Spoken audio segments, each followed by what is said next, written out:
Hello everyone and welcome to this new video on the Free Dreams 106 channel. Today, ladies and gentlemen, we're going to take a closer look at a rather unique tool that brings a super interesting innovation for 3D printing enthusiasts and professionals. I'm talking about the FilaDryer E2 by Sulo. It's not just a filament dryer, but a two-in-one device that we can also use for annealing our 3D printed parts to improve their strength and durability. So in this video, we'll see why the E2 is so special and why it might be the next tool you'll want in your workshop. So I'd say enough talk, let's get started right away.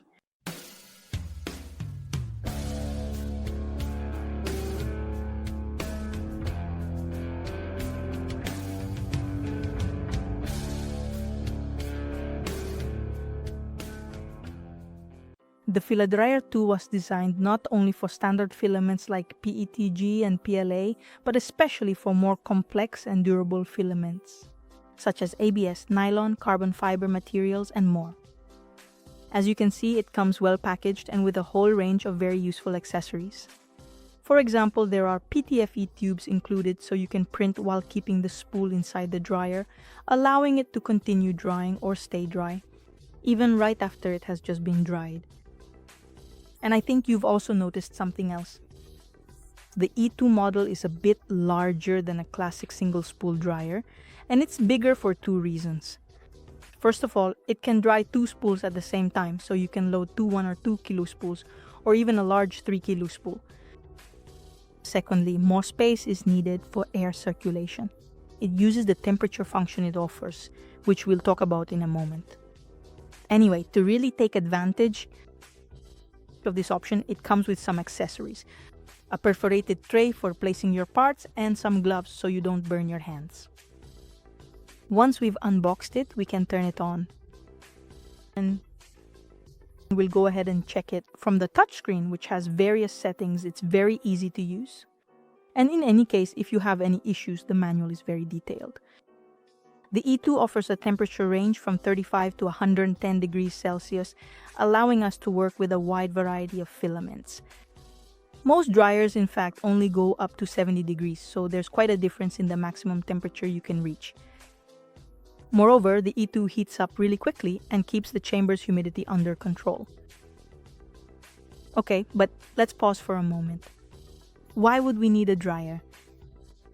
Humidity is a major enemy of 3D printing. The water absorbed by the filaments causes a whole series of imperfections on the part, ranging from bubbles to stringing to layers with weak bonds. Each material absorbs moisture at a different rate. PLA is one of those filaments that is less affected by this phenomenon, but if a spool that previously used to give you perfect parts but now produces pieces with a lot of stringing, it's likely that it needs a run in the dryer. For example, silk PLA tends to benefit from this quite a lot. Other materials, on the other hand, are highly affected by moisture, starting from TPU, PETG, all the way to PVA, nylon materials with carbon fiber and glass polycarbonate. In short, the list is really long. So now that we understand why we need a dryer, let's get back to our E2. The E2 is very efficient at drying filaments, but also at keeping them dry. In fact, it is equipped with a sealed lid with rubber plugs that we can use to insert PTFE tubes, allowing us to use the filament. While it is inside the E2 chamber, be sure to keep the rubber plugs on the top open. When drying the filament, keep them open so that the moisture can escape from the chamber and close them again once the spool is dry. We also have the option to add silica gel inside the chamber, thanks to the dedicated compartment in the structure. As I mentioned earlier, using the touchscreen is really simple. You can choose from preset profiles for the most common filaments or manually set the drying temperature and time.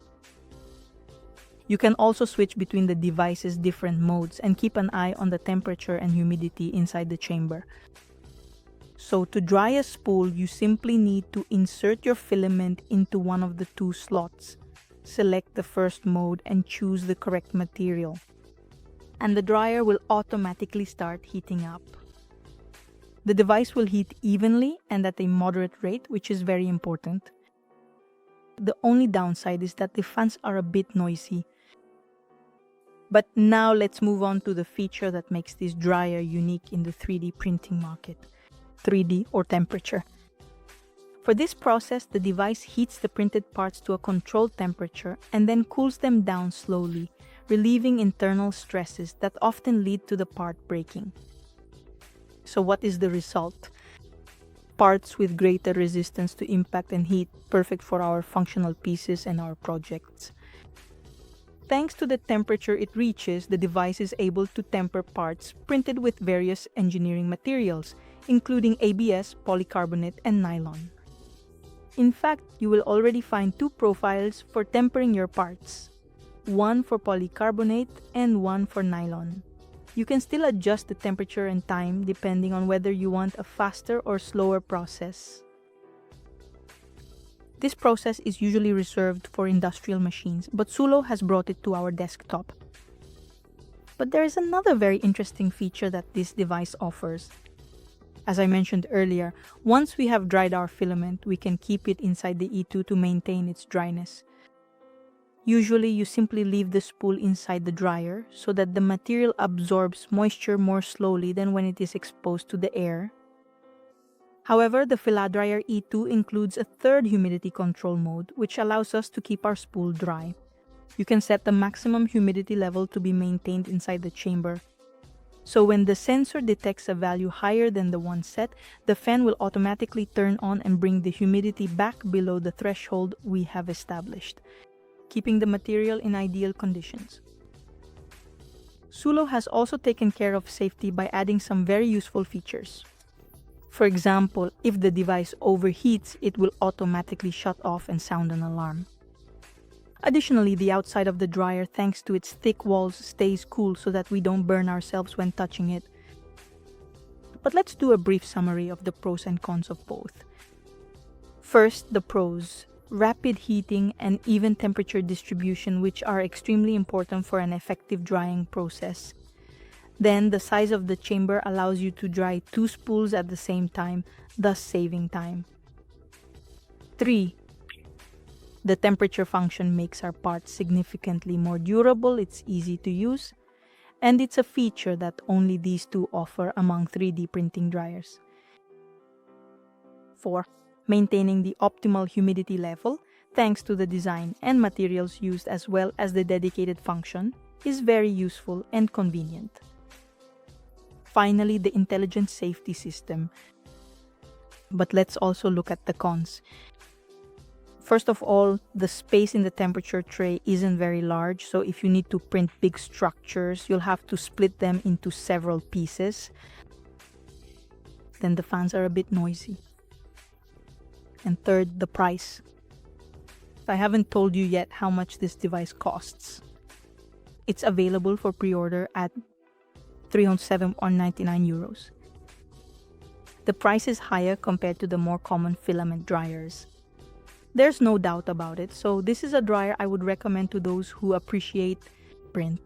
Functional parts that need to be very strong, rather than to people who almost exclusively print decorative pieces. If someone wants the temperature control feature, in my opinion, the price is fair for the quality of the device, its features, and the options we have. So, if you want to seriously print with technical filaments, and you want to enhance the mechanical properties of your parts, the Sulo FilaDryer E2 is definitely a tool that's worth the investment, in my opinion. But let me know what you think in the comments. In the meantime, if you enjoyed this video, you might also be interested in these.